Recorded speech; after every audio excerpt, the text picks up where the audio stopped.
como aperfeiçoar as infiltrações articulares médicas no consultório e no dia a dia. Hoje eu tô aqui com o meu modelo anatômico de ombro mesmo, né? Para quem me pergunta, essa aqui é aquela peça da 3B, né? É uma peça que tem as estruturas ósseas e tendinhas aqui do manguito rotador, né? Então tem as estruturas ósseas aí do ombro, a gente vê que tem o manguito rotador na região mais anterior aqui, o músculo subescapular, que é o mais anterior aqui, que se insere no tubérculo menor. Depois aqui, ó, os dois músculos mais posteriores no teto aqui, né, na região acima da espinha ilíaca, a gente tem o supraespinhal e abaixo o infraespinhal.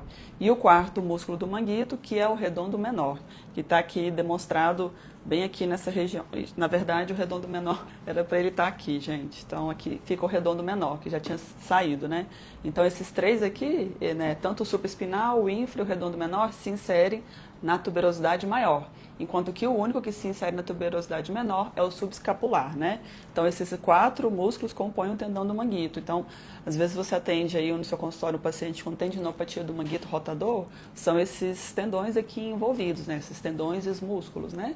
Com seus ventres, sendo que o principal ali para ter tendinopatia é esse aqui do teto ósseo, ó, que fica toda hora ali, toda vez que o paciente eleva ali o seu braço acima da altura do ombro, né? Fazendo esse movimento, ele joga o músculo supraespinal em direção ao teto ósseo, que aqui a gente consegue ver esse mecanismo, né? E é esse atrito constante do supraespinhal com o teto ósseo, muitas vezes deflagra ali a inflamação da bursa, que é a bursa subacromial, subdeltoideia aqui que se conectam. Então, muitas vezes o paciente chega aí no consultório com uma dor no ombro ali, especialmente mais aguda, que limita ali o ombro dele, e um dos diagnósticos diferenciais é a bursite subacromial, que a gente pode perfeitamente tratar aí no consultório. Então, aqui no modelo anatômico eu vou retirar o subescapular, né? A gente já vê a região anterior aqui do ombro, depois eu vou retirar na região posterior o redondo menor, vou retirar aqui o infraespinhal, e aí vai expondo cada vez mais a articulação glenomeral, né? Tirando aqui o infraespinal, que ele fica aqui apoiado, né, por essas regiões aqui do modelo anatômico, então expõe a região de trás do ombro do paciente. Lembrando que o ombro ali, né, a escápula, que é esse osso maior, ele não fica a 90 graus, ele fica levemente inclinado para a região posterior, né? Porque aqui na região anterior tem a caixa torácica. Então o ombro ele fica ali retificado, mas a escápula ela fica ali levemente inclinada, né? Então isso vai ser importante, saber essa anatomia aqui, dessa inclinação da escápula, vai ser importante quando você for fazer, por exemplo, um bloqueio do nervo supraescapular, aqui na região aqui da fossa supraescapular, completamente possível de ser feito no dia a dia do consultório médico, e o bloqueio do nervo supraescapular está no contexto ali de tratamento da capsulite adesiva, né? Uma patologia que gera bastante dor e incapacidade para o paciente. Então, muitas vezes no consultório a gente pode vir aqui e fazer um bloqueio, né? Um bloqueio do nervo supraescapular com muita tranquilidade e técnica médica, né? Aqui, então, a gente visualiza a anatomia do ombro, né? Deixei somente o supraespinhal aqui e observem que tem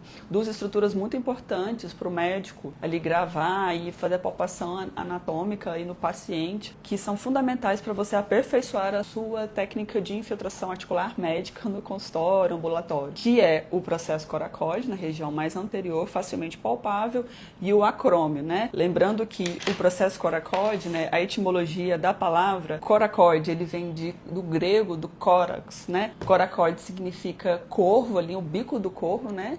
E o oide significa semelhante a. Então, processo coracoide significa, aí, pela etimologia do grego, é uma estrutura semelhante a um bico de corvo, essa região mais anterior aqui, é o processo coracoide. Já a palavra acrômio, né? O acros vem do grego também. O acros significa o mais alto, o topo, e o homos ali do ombro. Então, é a região mais alta do ombro. Então, essas duas estruturas, processo coracoide e o acrômio, são muito importantes ali na palpação para você definir o seu reparo ósseo para infiltrações articulares guiadas pela anatomia. Então, você, colega médico, que quer aperfeiçoar as suas técnicas, ter um entendimento da anatomia palpatória dessas duas estruturas vai ser super importante para você dominar as técnicas de infiltração de bursite subacromial, a infiltração da artrite, né, sinovite acromio-clavicular, especialmente no contexto de uma artrose dolorosa com sinovite, dominar também como infiltra a articulação intraarticular glenomeral, como que faz o bloqueio supraespinhal aqui na capsulite adesiva, e também ali a infiltração ao redor do cabo longo do bíceps e na tenossinovite do cabo longo do bíceps. Para aperfeiçoar a sua técnica de infiltração, é importante você entender especialmente essas patologias inflamatórias. Quais são as indicações de infiltração articular no consultório médico que podem ser feitas com segurança e qualidade? Número 1, infiltração da bursite subacromial, né? Tem as 3 vias de infiltração, posterior, lateral e anterior. Número 2, o bloqueio do nervo supraescapular ali na capsulite adesiva.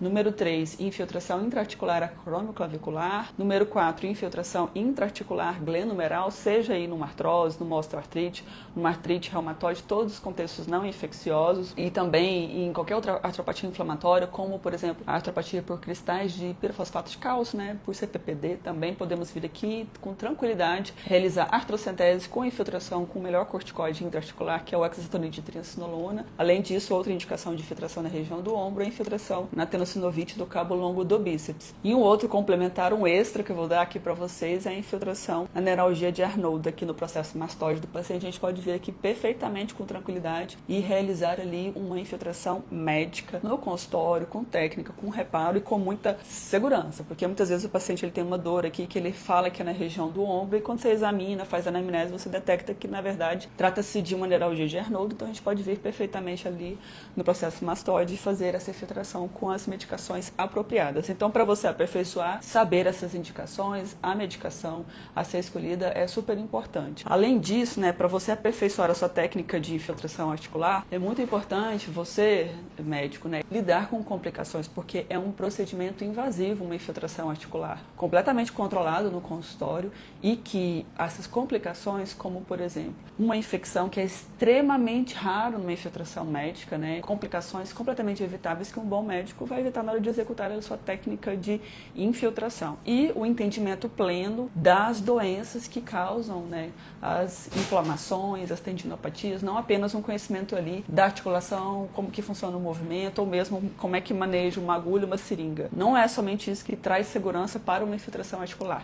Precisa de um entendimento das patologias, um aprofundamento, saber técnica cirúrgica de antisepsia e asepsia, né, que a gente aprende lá na faculdade de medicina, lá na disciplina de cirurgia, né, saber sobre antibiótico terapia em artrites infecciosas, que muitas vezes, né, não é suficiente fazer antibiótico terapia oral, tem que internar o paciente, lavar aquela articulação, tirar aquele padrão inflamatório. Então tudo isso é do domínio do médico. Por isso, infiltrações articulares médicas são fundamentais e tão importantes. E além disso, né, o médico, na sistematização de todas as suas infiltrações articulares, fundamental aplicar antes da infiltração um termo de consentimento escrito, em que o paciente vai ler o termo de consentimento, vai esclarecer as suas dúvidas com o médico, né? Então, o paciente ele tem autonomia para tomar decisão de realizar aquele procedimento de infiltração articular, né?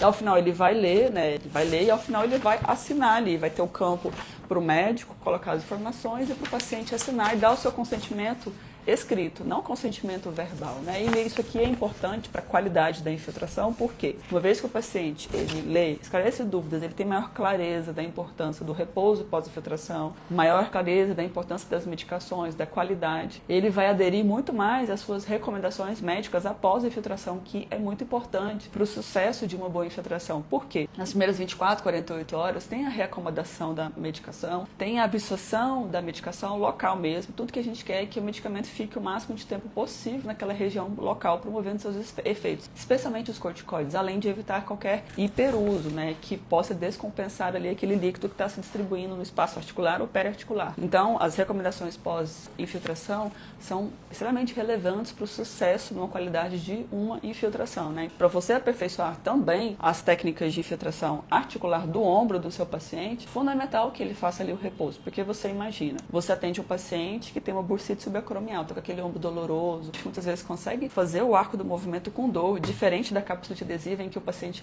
ele na hora que ele vai fazer o movimento, né, ele leva junto, ó, a escápula, então o que significa que ele leva junto todo o ombro, leva em bloco, diferente da bursite, que muitas vezes ele consegue fazer a amplitude do movimento, né, então no exame físico, na anamnese médica, ali você consegue delimitar se parece mais uma bursite, parece mais uma capsulite, mas vamos supor que você atende o paciente, ele tem uma bursite subacromial, e aí você vem, né, o ombro do paciente, realiza uma infiltração pela técnica adequada, com reparo ósseo, né? Lembrando que, especialmente na bursite subacromial, o reparo ósseo mais importante para a gente fazer a infiltração é o acrômio, né? Essa estrutura facilmente palpável no ombro dos pacientes. Então, tem os marcos anatômicos adequados ali para você fazer uma infiltração com muita qualidade, seja pela região posterior, que é a minha preferida, por conta do ângulo posterolateral, né? Que é esse bico acromial aqui, que é a minha via preferida, seja pela borda aqui lateral ou pela região anterior mesmo, logo abaixo da borda anterior acromial. Todas essas técnicas, uma bursite subacromial, completamente possíveis de serem executadas com qualidade e aperfeiçoamento no consultório.